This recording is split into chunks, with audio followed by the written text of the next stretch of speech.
Bom dia a todos, a graça e paz do nosso Senhor Jesus Cristo seja com todos vocês e comigo também, não é?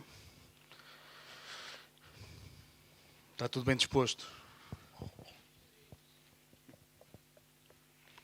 Está tudo bem disposto. Isto aqui.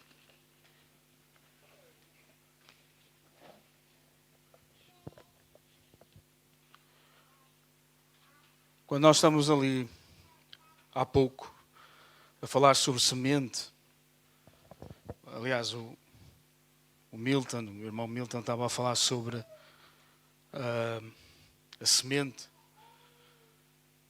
da generosidade, o tema, o contexto é esse. E o que eu vou falar é sobre morrer a semente. Isto é, só há generosidade se a semente morrer. Porque a ideia que nós temos às vezes é que Deus semeia sobre a nossa vida e que por processo dele as coisas nascem naturalmente. Não. Há uma parte de ti que faz com que aquilo que recebes de Deus dê fruto, ou floresça, ou dê vida. E essa parte chama-se morrer a semente. Porque uma semente que cai na terra, se ela não morrer, não há vida. Ela tem que morrer. E sem morrer, não há generosidade, não há nenhum fruto, não há nenhuma árvore, não há nada que floresça porque ela não morreu. E quantas sementes Deus tem lançado sobre a nossa vida em que nós não permitimos que ela tivesse morrido?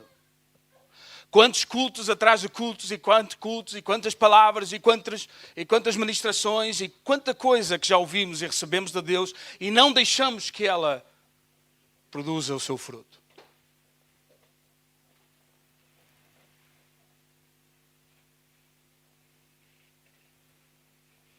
Porquê é que o crescimento espiritual demora na nossa vida? E este é o tema de hoje.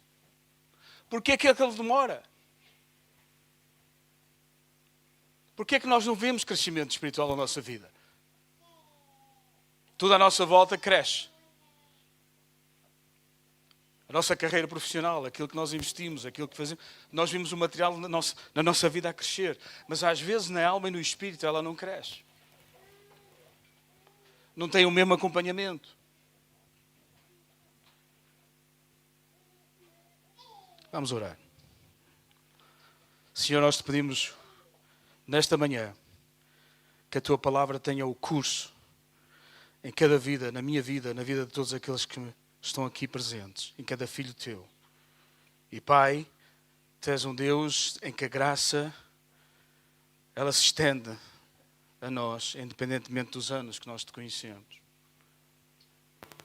E basta um dia na tua presença de que 1000 outros dias, que 1000 outros lugares, e a tua palavra faz a diferença.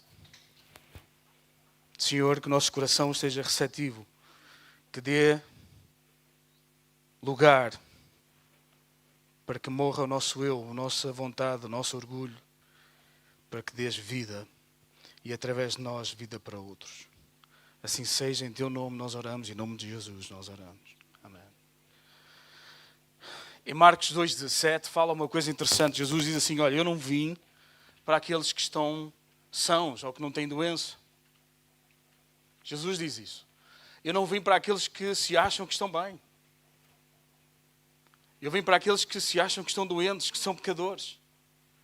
Porque se tu te sentes bem, a igreja não faz sentido.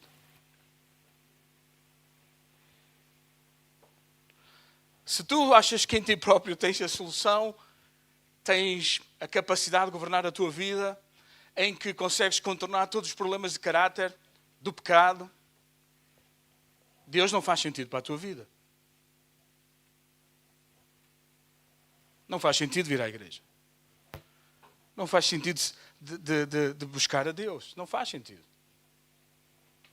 Aliás, até entendo. Entendo. Por isso que Jesus disse uma coisa que é clara. Tens que te sentir pecador. O pecado só revela a necessidade da intervenção divina na tua vida. Por isso, enquanto houver a graça, o pecado ele vai sempre existir. Mas a graça vai superabundar. Vai estar sobre em domínio. Mas o pecado faz lembrar a tua natureza, quem tu és. A necessidade e a dependência de Deus. Muitos cristãos têm a ideia, Senhor, livra-me disto. Livra do pecado, acaba com isto. No dia que acabaste com o pecado, tu eras Deus.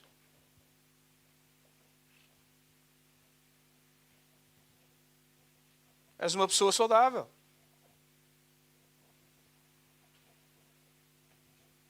Como é que tu ias experimentar a graça de Deus? Como é que tu ias experimentar aquilo que Deus, através do seu Filho, na cruz, estendeu até ti a sua graça, a sua misericórdia? A justificação.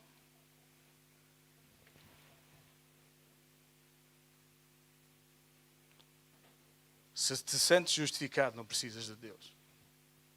Eu faço coisas boas. Eu até sou uma pessoa agradável. Sou uma pessoa, no geral, e as coisas que tu dizes até são verdade. Não deixa de ser verdade.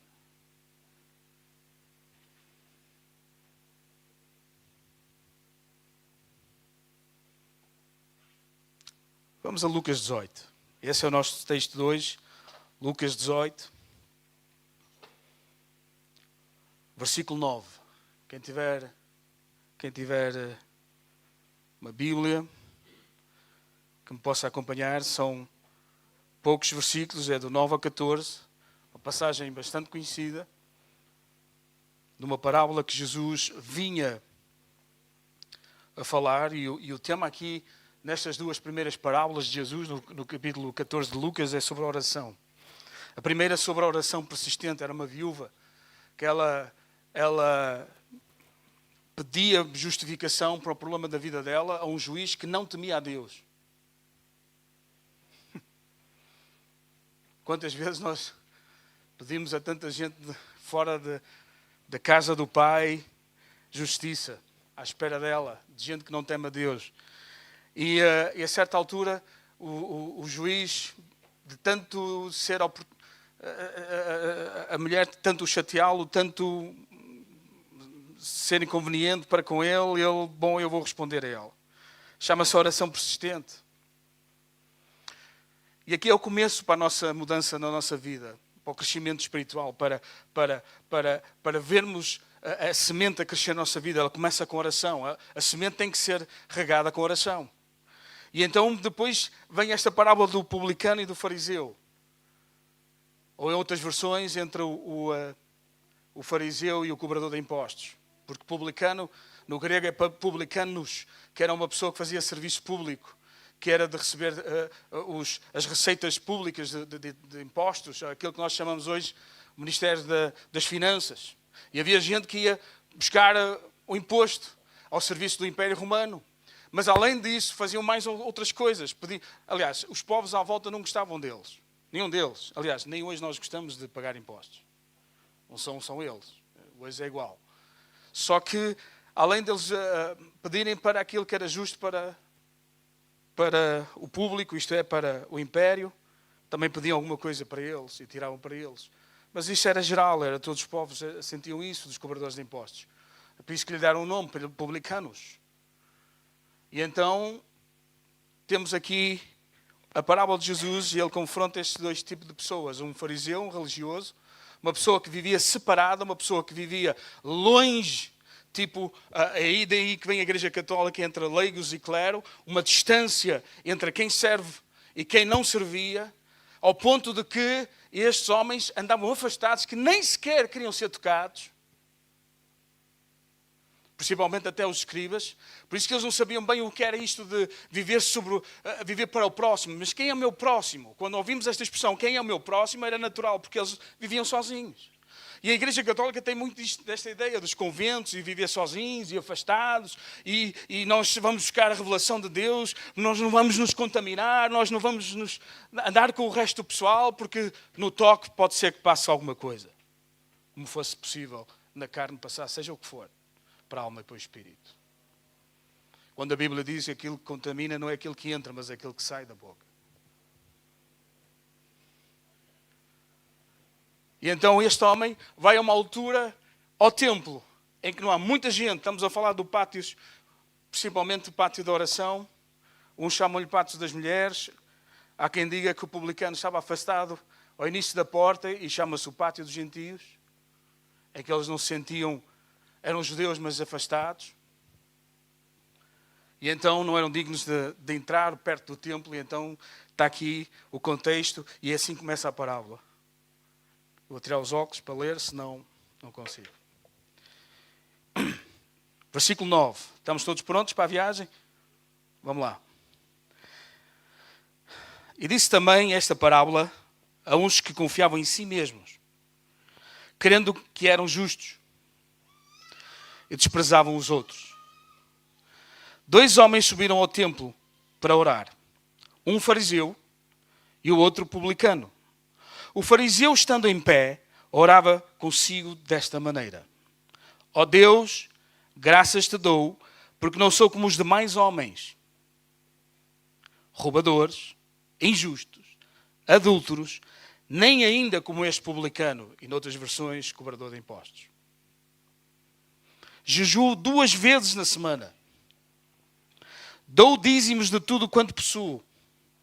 O publicano, porém, estando em pé, de longe, nem ainda queria levantar os olhos ao céu, mas batia no peito, dizendo: ó Deus, tem misericórdia de mim, pecador.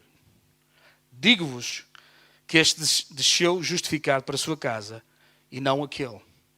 Porque qualquer que a si mesmo se exalta será humilhado, e qualquer que a si mesmo se humilha será exaltado. Bom, esta é uma parábola muito conhecida. Vou pôr os óculos para vos ver. Agora, me vejo mal ao longe. Queria dizer 2 coisas. Primeiro ponto. Deus ouve todas as orações. 2 orações, Deus ouviu-as. Mesmo aquela com a atitude certa, mesmo aquele que não tinha a atitude certa. E muitas das perguntas é: porquê é que eu oro e Deus não me responde? Porquê é que eu oro tanto e Deus não me responde? Sinto Deus em silêncio. Sinto Deus que está longe. Deus não deixou de ouvir. Deus está a ouvir. Só que Ele vai trabalhar na nossa vida de forma a ouvir aquilo que Ele quer ouvir. Portanto, toda a gente é ouvida. Toda a gente. Deus ouve toda a gente. O fariseu e o publicano foram ouvidos. Jesus diz assim no princípio. Estava a falar para aqueles que achavam-se que eram justos. Para aqueles que achavam que eram dignos. Para aqueles que achavam que tinham em si a resposta para a vida eterna. Como isso fosse possível. Que não eram pecadores. Segundo ponto.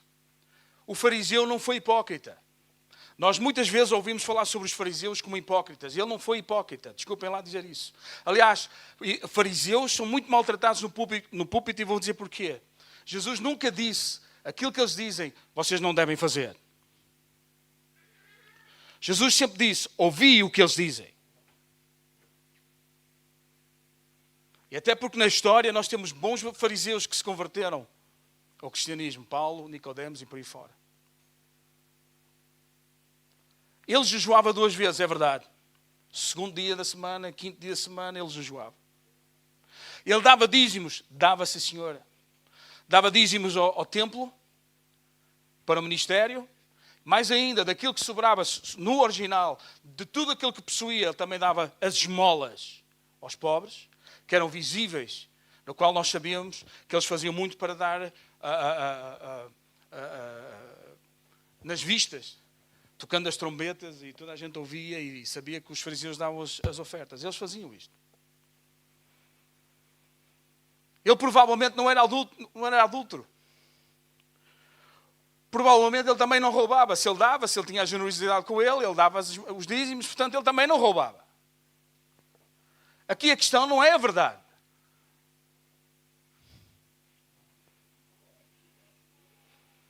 Ele era digno.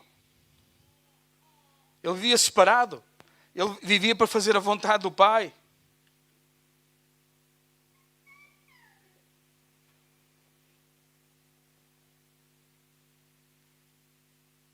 E a pergunta é, mesmo a viver desta forma, se formos a fazer um catálogo das características entre fariseu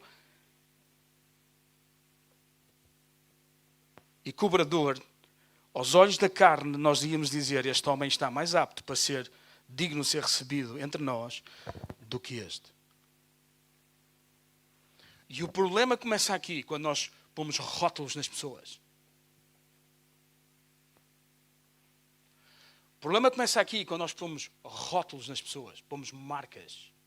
Dali não vem nada. Dos samaritanos não vem nada. Dali não vem nada. Daqui também não. Aliás, de Nazaré também não vinha nada, e veio Jesus. E nós, quando pomos rótulos, marcas, com os nossos olhos, nós estamos a impedir que na vida dessa pessoa há crescimento espiritual. Que dali não vai vir grande coisa.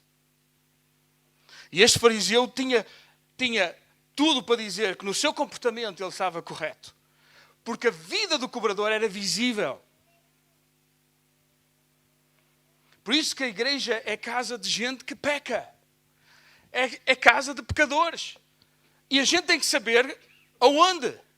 Porque um cobrador, se nós sabíamos onde ele roubava, sabíamos o que é que ele fazia, porque a vida dele era a amostra de toda a gente. O fariseu não. O fariseu só vivíamos as regras. Mas o orgulho. E a inveja. E os maus desejos. E os maus pensamentos. Onde é que eles estão? Nós não vimos. Mas no cobrador nós sabíamos que ele roubava. E então pomos rótulo.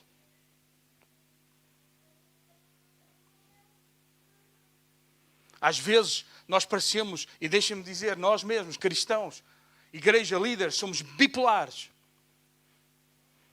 Queremos que as pessoas venham e que não vejam perfeição na igreja. Não há gente perfeita na igreja, mas também não queremos gente que dê muito trabalho.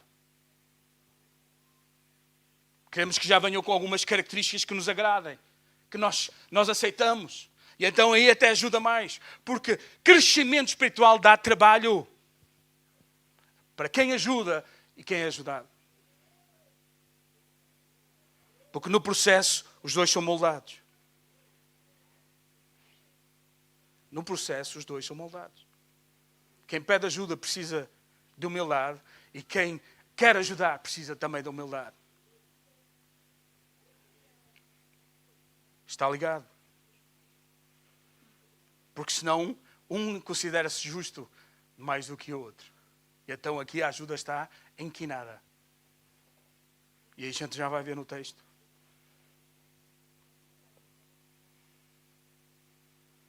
Claro que há pessoas que nós identificamos rapidamente e reconhecemos que há problemas nas áreas da vida delas. São cobradores de impostos. Pessoas completamente desarrumadas, desalinhadas, desestruturadas, desfeitas, difíceis. Cada um trabalha a Deus.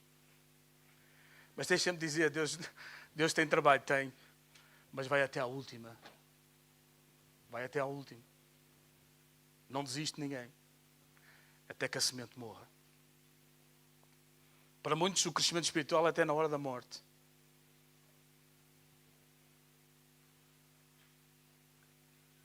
É no último fôlego. Porque os resultados são dele, não são nossos.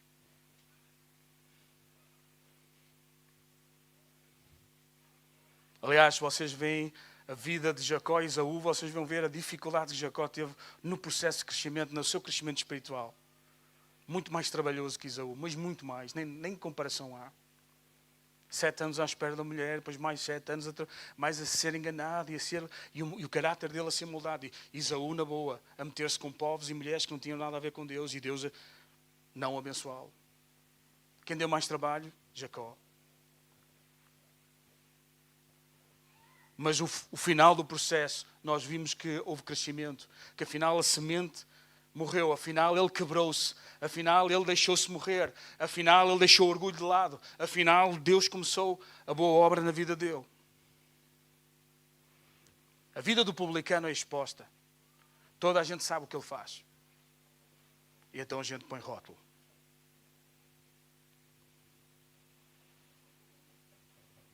É engraçado que a Bíblia diz assim no versículo 10, 2 homens subiram ao templo para orar. Nesta palavra orar, proshekonai, que quer dizer a quem eu estou-me a dirigir. A oração, no original, é interagir com o Senhor. A quem eu me dirijo. O primeiro dirigiu-se a quem? A Ele próprio. Consigo mesmo. Eu próprio. Aliás, as duas são consigo mesmo, mas isso é outra coisa. A quem ele estava-se a dirigir? Ele estava-se a elevar. Ele estava a dizer os bons méritos, aquilo que ele fazia. Deus já sabe isso. Não precisas dizer isso. Essas orações de informação, esqueçam isso. Deus já sabe. Estás a perder tempo. O que tu fazes, o que deixas de fazer, Deus já sabe isso. Deus já sabia que ele jejuava, Deus já sabia que ele dava dízimo, Deus já sabia tudo.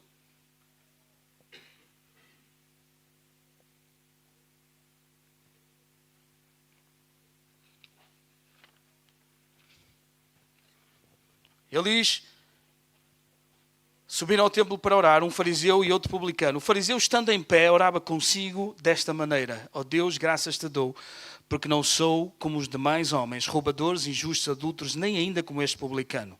Jejuo 2 vezes na semana e dou os dízimos de tudo quanto possuo. O publicano... Para dizer o quê? Quando tu oras desta forma, tu estás a encher de ti próprio. Estás a fazer uma coisa que é contraproducente em oração. Estás a encher de ti mesmo. Os teus ouvidos estão a ouvir o quão benfeitor tu és, o quão bom tu és, o quão bom justo tu és.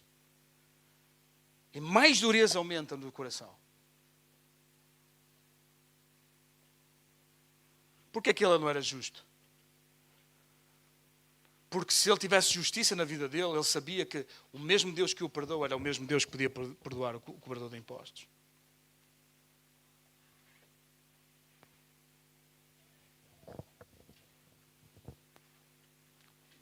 Nem é os teus méritos que levam a Deus agir, ou Deus mover-se, ou Deus fazer seja o que for. Senão tínhamos muita dificuldade de explicar aquilo que aconteceu com o ladrão da cruz. Não tem vida de igreja, não tem vida de doutrina, não tem vida da palavra, não tem vida com nada, nem com oração. E ainda assim, entrou no paraíso com o Senhor. Publicano tem outra atitude. A atitude dele é deixar a semente morrer na vida dele.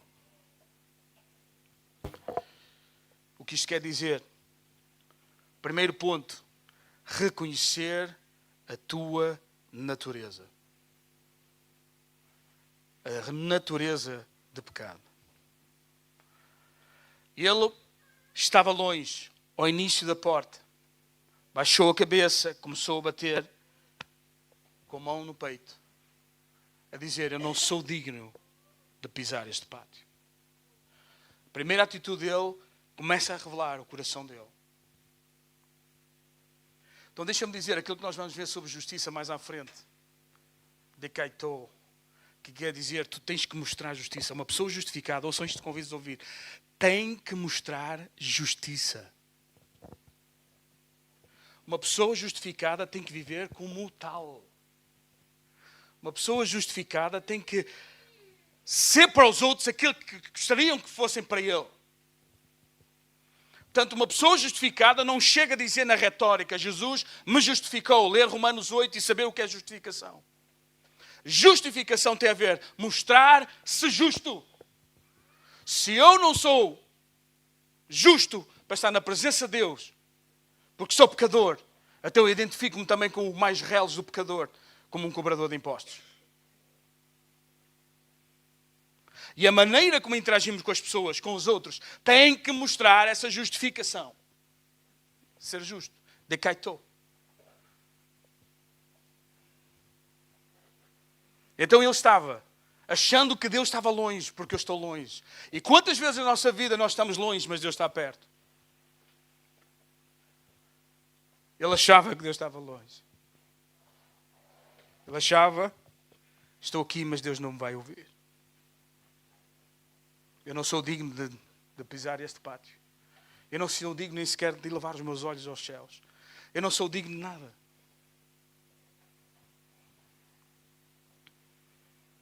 Porquê? Porque este é um sentimento de vergonha.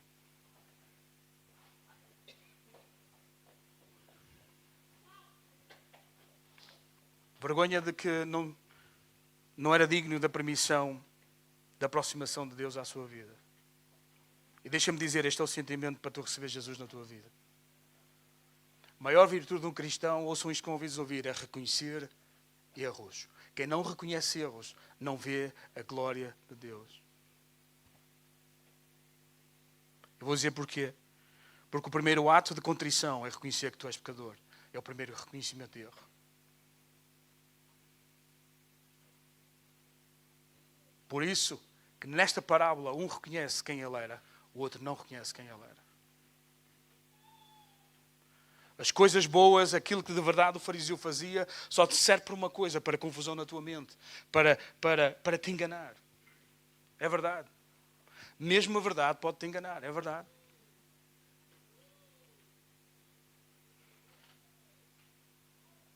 Sem discernimento, sem sabedoria, às vezes nós nos enganamos, entramos por caminhos que achamos que são retos, mas no final deles são a morte, é o que a Bíblia diz. E esses pensamentos normalmente são sobre verdade. Porque uma coisa é uma boa ideia, outra coisa é a ideia de Deus. E quanta gente tem boas ideias, mas não é a ideia de Deus. Não é Deus para ti. Jacó tinha uma boa ideia, vou trabalhar para ganhar a Raquel, e afinal foi enganado, mais 7 anos teve de trabalhar. Era uma boa ideia, mas não era a ideia de Deus. Deus queria ainda trabalhar no caráter dele, no crescimento espiritual dele.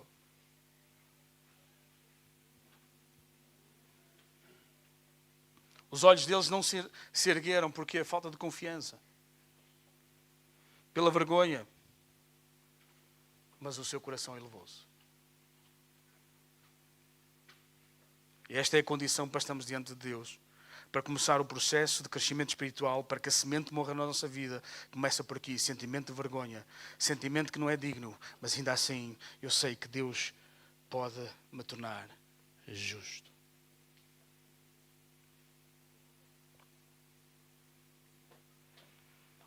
Outra noção que nós temos aqui com o cobrador de impostos, ele sabe que não está livre de pecado. A palavra aqui no original, amartolo, isto é, além de falharmos o alvo, que é o princípio da palavra amá, que quer dizer que nós fomos criados para fazer aquilo que Deus te determina. Mas como nós não fazemos porque a nossa carne não permite, então entramos em pecado, falhar o alvo. Se Deus nos criou para falar a verdade e nós falamos a mentira, então nós estamos a falhar o alvo. Por isso que nós, quando apologeticamente dizemos a uma pessoa, olha, tu sabes o que é pecado? Não, mas tu ensinas o pecado à tua filha. Não, então porquê é que ela mente?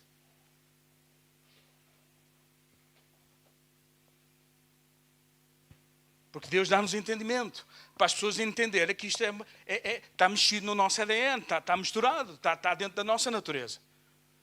E quanto mais cedo nós reconhecemos qual é a nossa doença, mais rápido sabemos como tratá-la. E quem nos pode tratar? Não vais ficar livre do pecado. Eu sou um pecador flagrante.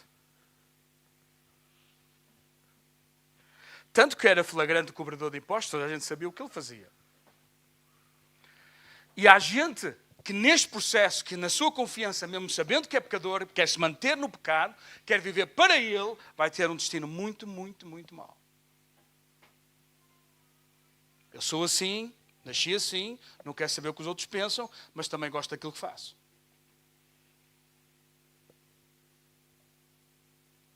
É por isso que neste cobrador de impostos há uma coisa que muda na vida dele. para começar o processo de crescimento espiritual na vida dele, a semente tem que morrer. Mas eu não quero viver desta forma. Eu sei que sou assim, mas eu não quero viver desta forma. E a oração, e Deus vai começar o processo.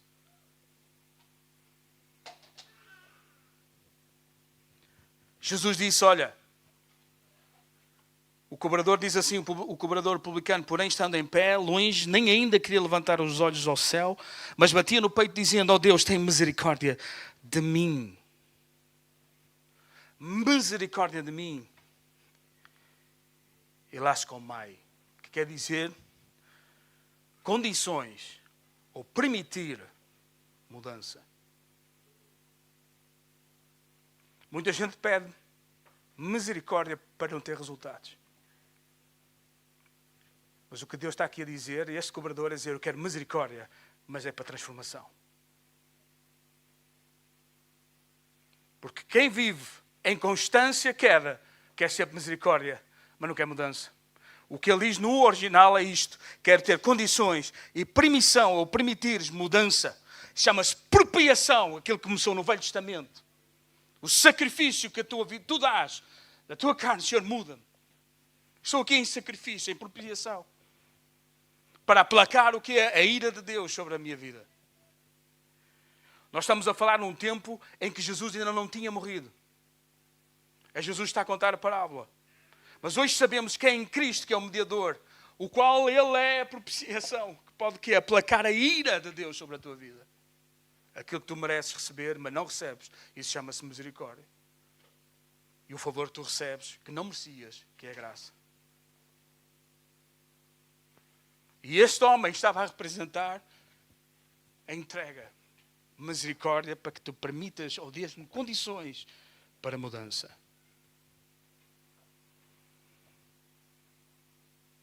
Não é misericórdia para me livrar daquilo que eu mereço. Não é essa misericórdia que estou aqui a falar. Estou a falar da misericórdia que é para transformação, para o início do crescimento espiritual na vida.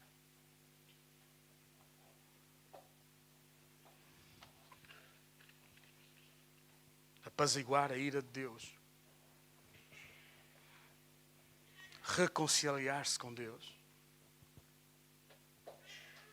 Receber a graça de forma única, como algo que não merecia. Por isso que às vezes fazemos com a nossa vida, o nosso estilo de vida, a graça muito barata.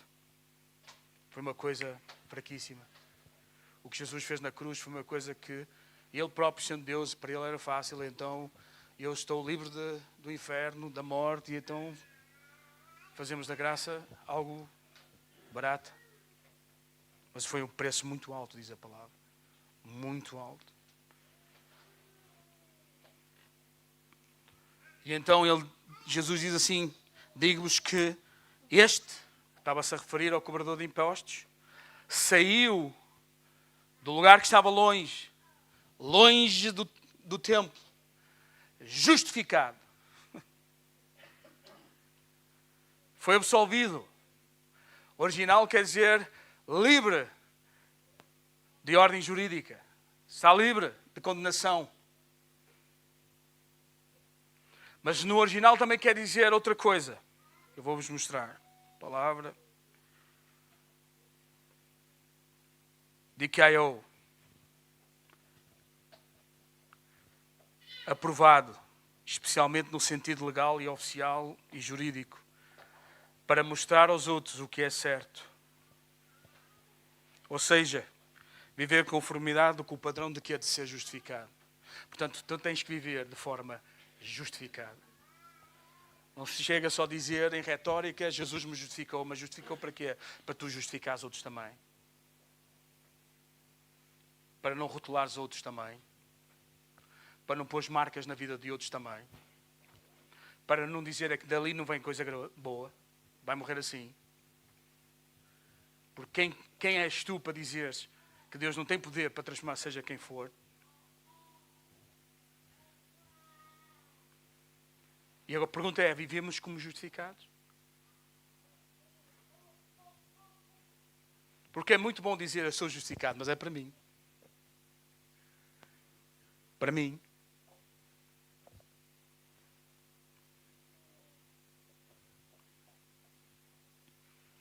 Portanto, tens que mostrar, tens que exibir, tens que dar evidências que alguns é justo. E se formos fazer conexão com Gálatas ou com o Novo Testamento, isto está tudo ligado. Os frutos são a evidência da justiça. Porque todos os frutos é para bem de quem? Dos outros. Amar uns aos outros, ser benevolente para os outros, alongar-me para os outros. Ter domínio próprio para que não agrides os outros. Não tenhas ira sobre ti para a vida dos outros. E esta parte que é sobrenatural e espiritual foi porque a semente morreu neste princípio. Começa aqui. E a pergunta é, porquê é que eu não vejo crescimento espiritual na minha vida? Porquê? Vamos a Mateus 11. Mateus 11, versículo 19.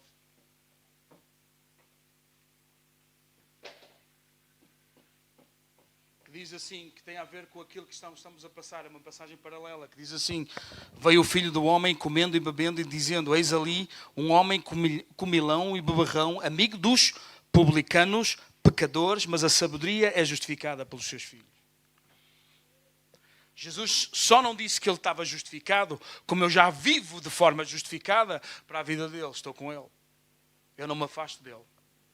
Eu não desprezo ele.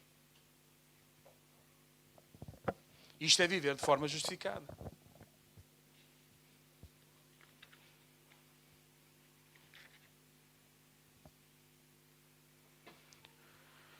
Jesus não desiste. Foi uma palavra, uma frase de ontem que eu estava a escrever e veio à minha mente esta frase. Jesus não desiste de ninguém até que esse alguém mostre ou queira ou traga evidência, ou mostre a Deus que não quer transformação ou uma coisa com Deus. Até o final da vida. Por isso que vem a outra parte para Deus quebrar, que é a humilhação. Deus estava aqui a dizer, no último versículo, diz assim, porquanto veio... Perdão, estou em Mateus, tenho que ir para Lucas. Diz assim, digo-vos que este desceu justificado para a sua casa e não aquele fariseu. Porque qualquer que a si mesmo se exalta será humilhado e qualquer a si mesmo se humilha será exaltado. Então qual é o processo de Deus na vida de toda a gente? Vai trazer a humilhação e trazer a exaltação. A humilhação será sempre aquele que se exalta. O que é que Deus faz? Como é que Deus trabalha? Como é que Deus faz isso? Lucas 3.5. Vamos a Lucas 3.5. Lucas 3.5. Rápido. Lucas 3.5.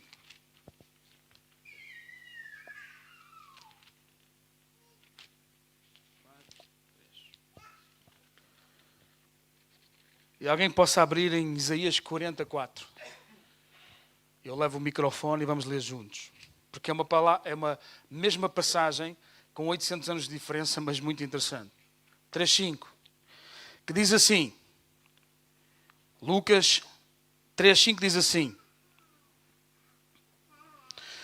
Todo vale se encherá e se baixará todo o monte ou outeiro. O que é tortuoso se endireitará e os caminhos escabrosos se aplanarão. Alguém que encontrou Isaías, por favor.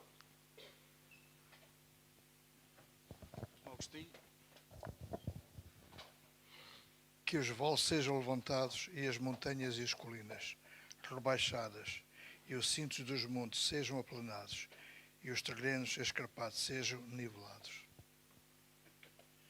Portanto, os vales, as montanhas sejam aplanadas, os caminhos que estão tortos passam a ser direitos. O que Deus está aqui a dizer assim, eu vou nivelar toda a gente. Não há gente que se acha fariseu, superior a um cobrador de impostos, porque na presença de Deus, no dia do juízo, toda a gente vai estar nivelada. Não vai haver montanhas, não vai haver vales, vai endireitado. Mas Deus faz isto na nossa vida. Quando tu te sentes que és uma montanha, Deus vai te aplanar. Mesmo quando tu sentes que és um vale, que não és ninguém, Deus também vai te elevar. E este processo da vida, que nós chamamos de tribulações, provas, lutas, dificuldades que elas vão vir, é o processo que Deus começou a te humilhar ou a te exaltar. Depende do caso em que tu começas. Se começas no lado em que te sentes exaltado, Deus vai começar o processo para te humilhar. Daquele processo que tu achas que és sem confiança, que não tens, que estás num processo de humilhação, Deus vai te exaltar. E é assim que Deus funciona na vida.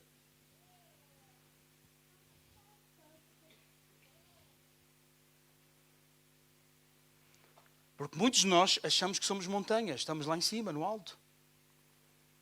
E há outros que se sentem, eu estou no vale, não sou ninguém.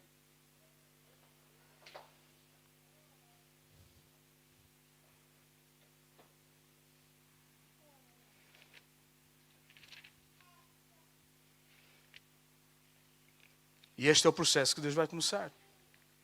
Deus não vai desistir do fariseu, nem vai desistir do cobrador de impostos. Vocês não leiam esta passagem a pensar que Deus está a escolher um e a aceitar outro. Deus vai, neste último versículo, que Deus está a dizer, eu vou começar o processo na vida dos dois. Só que são processos diferentes. São processos completamente diferentes. Um está na montanha, o outro está no vale. Mas eu vou nivelar, vou aplainar, como diz em Isaías, e diz em Jesus a mesma passagem que diz em Isaías. Vou aplainar.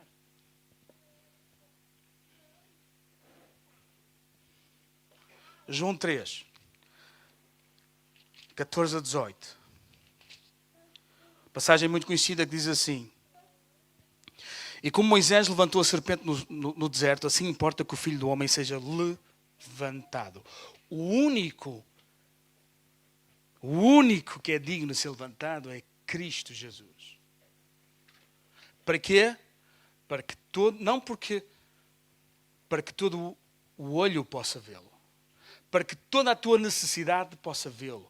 Para que toda a tua condição de pecador possa vê-lo como um alvo a atingir, como o alvo a chegar, como o alvo a se receber. Porque no Velho Testamento falava-se de que quando olhavas para essa estátua das serpentes, significava o quê? Que era Cristo.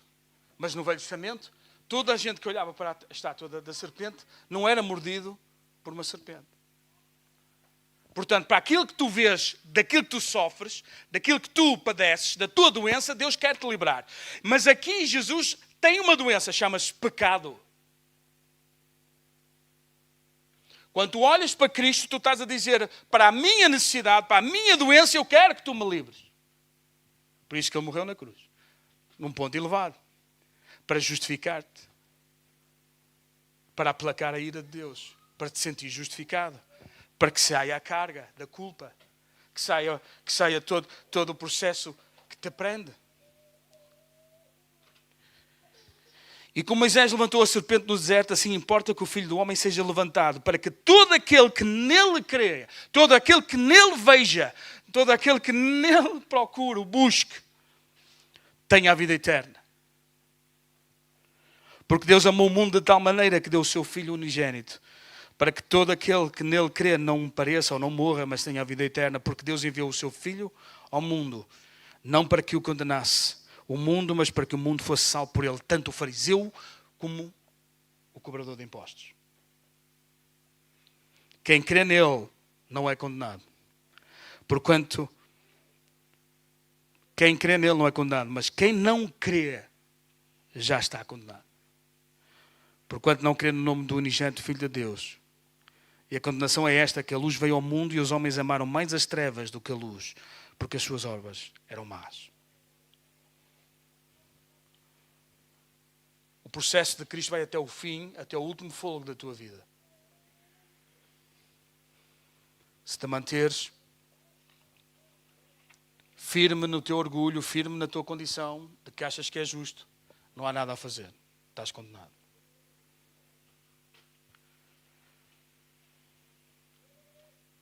Porque é que estás condenado? Deus tinha que rever em ti santidade suficiente para dizer que podias morrer por ti próprio, ou podias ganhar a salvação por ti próprio. E se a Bíblia diz que todos os pecados destituídos são da glória de Deus e todos são pecadores, e enganoso é o teu coração que te leva para caminhos de morte, então ou crês nisto ou não crês nisto.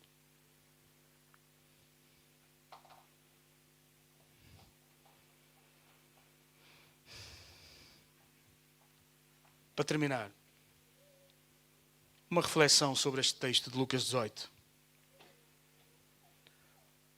É mais provável na igreja tu ignorares o teu problema de pecado do que o mundo. O mundo vê claramente que jaz no pecado. E para eles acham, não há solução para nós. E nós que temos a solução, nos cabe o quê? Como diz em Mateus 28, levar a palavra, levar a luz, levar o Evangelho a toda a criação, a toda a criatura. Porque eles são como os cobradores de impostos. Eu já sei que sou pecador e vou morrer assim. Na igreja acontece uma segunda conclusão, uma primeira conclusão mais dura, que é ignorar que tu és pecador. É tão fácil nós nos enganarmos que aquilo que tu fazes, aquilo que serves, aquilo que seja o que for, aquilo que dás, aquilo que ajudas, aquilo que esqueceres a tua natureza, a necessidade de Salvador. Este é o primeiro ponto que eu tiro aqui. O fariseu dizia a verdade, ele disse a verdade, ele disse aquilo que fazia, ele não estava a ser hipócrita, ele fazia aquilo tudo que ele dizia, ele achava que era certinho, ele estava porreiro, mas ao ponto de se enganar ele próprio, de que já não via os outros como solução, então já não exercia justiça, ou ser justo, não tinha em permanência a percepção do seu pecado, porque ele tinha realmente aquilo tudo bom, mas onde é que estava o orgulho? Onde é que estava a inveja, os maus pensamentos? Tudo aquilo que ele também fugia deles. Mas mesmo assim, ele achava que aquilo que fazia exteriormente era suficiente para se achar boa pessoa. E isso é um mal que pode padecer na nossa vida. E às vezes é tão duro. E Deus às vezes tem que nos humilhar. E a humilhação é pela exposição.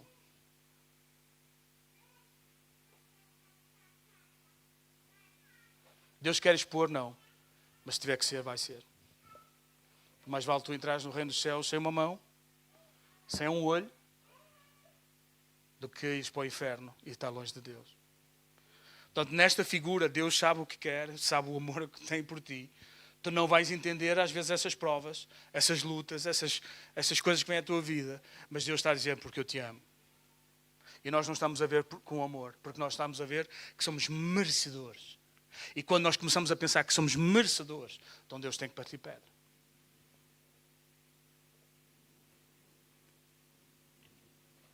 Agradecemos com palavras, mas o coração está longe. No coração não sente da mesma forma como sai da nossa boca. E é preciso ter cuidado com isso. Por isso, irmãos, quando ouvimos o Evangelho, todas as vezes no nosso coração deve haver sempre aquela resposta: eu quero sim. O dia em que nós ouvimos o Evangelho e achamos que já está garantido, já no meu coração não há aquela mola na cadeira de querer responder ao Evangelho, de querer abraçar o Evangelho novamente, todos os dias. Isto significa que alguma coisa já não está mal, alguma coisa já não está bem. Significa que já não te consideras pecador, se calhar já não precisas desta graça, já não precisas daquilo que Jesus fez. Terceiro ponto, somos muito rápidos a censurar os outros. Muito rápido. Ficamos estressados com a falta de crescimento espiritual da vida do outro. Deixa-me dizer que cada um escava o seu próprio buraco. Uns podem ser 5 anos, outros 10, outros 15, outros 20, outros 25. O que importa é que todos venham ao conhecimento da verdade em Cristo Jesus para salvação. Não importa a idade.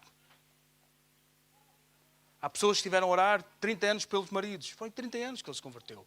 Há outros foi 5 anos. Há outros foram 3 meses. Outros foram 6 meses. Outros foram 15, 20. Não importa. Eu não quero é ser um veículo para destruir corações e honra de gente que ora por crescimento espiritual, por vida de pessoas que há muitos anos não se transformam. Nós somos muito prontos a censurar os outros, sem nunca pensar em reformar-nos. Exigimos mudança para a vida dos outros, mas não queremos mudar nós. Aliás, nós sabemos o que os outros precisam para mudar, mas nós não queremos mudar. Nós não nos queremos reformar. A reforma leva à restauração, leva à reconstrução, leva a trabalho, leva à humildade, leva à misericórdia, leva à presença de Deus, para mais justificação, para mais sermos justos para a vida dos outros. Podemos não ter pecados grandes como o cobrador de impostos. Quando digo grandes ou de forma visíveis, grandes de forma pública. Porque há pecados que não têm forma pública, outros têm menos forma pública, ou têm consequências sociais diferentes. Eu, por exemplo, se mentir ali com o irmão Agostinho, ele apanhar-me em mentira, eu posso resolver entre os dois e ficamos assanados. Olha, peço perdão, irmão, e estamos resolvidos. Mas se eu pecar de forma adulta, em forma de comunidade, já é social. O pedido de perdão já não é uma pessoa, só a esposa, é para toda a comunidade.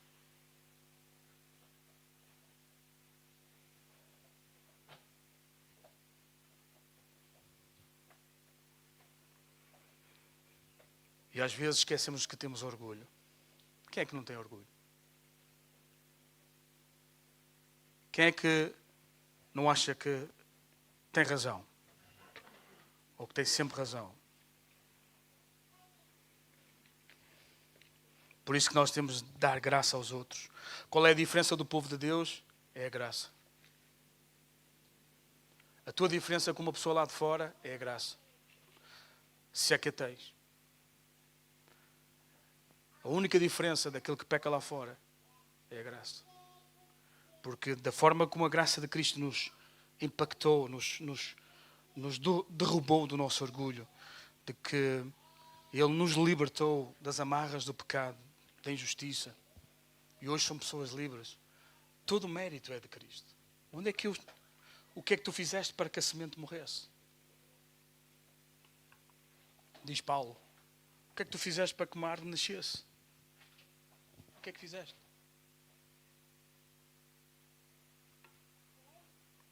Vamos nos levantar, vamos curar as nossas cabeças. Estamos a terminar. Vamos orar.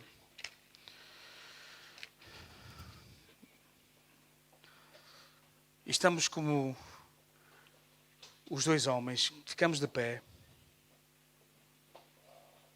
Estamos de pé, tal como o fariseu e tal como o cobrador de impostos, o publicano. E a pergunta é, como é que tu vais te dirigir a Deus? Como é que tu vais dirigir? Cheio de ti próprio? Vais levantar a cabeça, achares que és merecedor de tudo que tens e das bênçãos que tens? Eu não sei a quantas vezes vocês já foram envergonhados por Deus por bênçãos que vocês não mereciam. Eu tenho um número delas. Porque quando eu tenho uma dificuldade em que quando me oferecem, sinto mais orgulho do que quando aquilo que dou. É mais fácil para mim dar do que receber. Estranho. Mas porque mexe com orgulho. Mexe com... E Deus já fez tanta coisa de forma que não merecia. Qual é a tua reação diante de Deus hoje? Vais levantar a tua cabeça, os teus olhos, achando que tudo aquilo que fazes como cristão, e continua a fazer, se é verdade, continua a fazer, seja do coração, que seja mesmo da vida, seja mesmo lá dentro da alma, continua a fazer, mas aquilo que está lá atrás, que é a fonte da nossa vida, que é o orgulho, que é o pecado, esse precisa sempre de Cristo. E os outros também precisam. Se estás num processo mais adiantado no crescimento espiritual, amém. Ajuda aos outros, justifica outros. Traz a absolvição para os outros. Traz a vida para os outros, traz Cristo para a vida dos outros. E se tu estás aqui a sentir vergonha, que não tens capacidade de levantar a tua cabeça diante de Deus, sentes-te fraco, pecador, deixa-me dizer, isso é bom. Isso é o começo das coisas. Mas Deus quer te libertar. de todo o pecado, de toda a injustiça, de tudo aquilo que te amarra, tudo aquilo que prende o teu crescimento. Porque é que eu faço sempre as mesmas coisas? Porque é que eu caio sempre nas mesmas coisas? Porque é que eu faço sempre a mesma coisa? E às vezes queremos desistir. Vamos orar. Vamos orar em uníssono. Vamos orar todos. Todos nós precisamos da graça, da misericórdia, de sentir justificados, aliviados, aplacados da ira de Deus, daquilo para que nós possamos exercer aos outros aquilo que eles precisam, independentemente do tempo de crescimento que eles estão, ou que eles estão a demorar. E nós queremos ter graça. Retira de nós, Senhor, todo o julgamento. Retira de nós todo o espírito de juiz, Senhor. De julgar os outros, de rotular os outros, de marcar os outros negativamente. Senhor, nossas palavras sejam de vida e não de morte. Que nossa vida seja de vida para a vida e não para a morte. Não para magoar, mas sim para trazer Cristo mais perto, Senhor, da vida das pessoas. Pai, em nome de Jesus, todos aqueles que estão aqui, Senhor, ainda não entenderam o plano, ou estão num processo da humilhação, ou outros estão num processo da exaltação. Senhor, em nome de Jesus, eu oro, Senhor, para que eles entendam que Tu os amas e que Tu estás, Senhor, a quebrar, a partir pedra, coisas que, Senhor, muitos já disseram, mas isto vem de Ti, Senhor. E que haja, Senhor, renovo, que haja, Senhor, renovação, que haja uma nova aliança. Que haja, Senhor, em nome de Jesus, um novo caminhar, um novo caminho, Senhor, contigo. Porque Tu és o Deus das oportunidades, és o Deus que estás sempre pronto, é um Deus que estás sempre perto. E, Senhor, há um coração quebrantado, Senhor, Tu não consegues virar costas. Tu não consegues dizer que não. Senhor, em nome de Jesus, Pai, para a Tua honra e a Tua glória. Faz isso. Senhor, é aquele que está aqui pela primeira vez, que nunca ouviu sobre o Evangelho. Eu oro para que ele possa, Senhor, ver em Cristo a solução da sua vida. Possa ver o sacrifício de Jesus como a salvação para a vida dele. Não mais está condenado. Quem está em Cristo, nova criatura é. As coisas velhas, elas passam e tudo se fez novo, porque Tu és um Deus de coisas novas. E que nós possamos permitir de Tu fazer as coisas novas. Pai, para a Tua honra e a Tua glória, Senhor. Oramos em Teu nome, Senhor, em nome de Jesus, Pai. Amém.